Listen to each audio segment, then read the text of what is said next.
গতকাল 3rd April Mohun Bagan versus Jamshedpur এফসির যে ম্যাচটা হলো, তাতে যে মর্মান্তিক ঘটনাটা ঘটলো, মানে একজন মোহনবাগান সমর্থককে যেভাবে অত্যাচার করা হলো, তার মাথায় যেভাবে সে চোট পেল বা পিঠে যেভাবে তাকে আঘাত করা হলো, এই ঘটনাটাকে আমরা ইন্ডিয়ান ফুটবলের ব্ল্যাক ডে বলতেই পারি।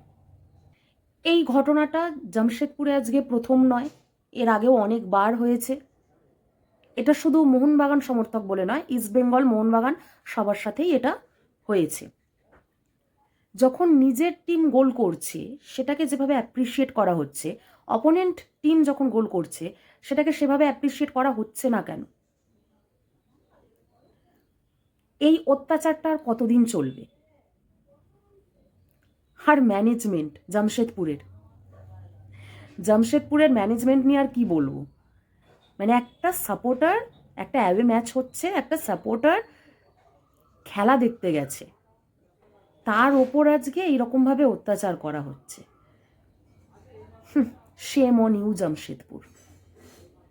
ছি, 7 তারিখের ম্যাচে এর বদলা নেব আমরা।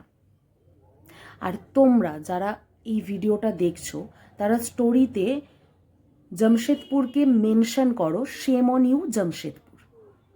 বদলাটা 7 তারিখ নেওয়া হবে। 7 তারিখ আমরা দেখে নেব এটা। জয় মোহনবাগান।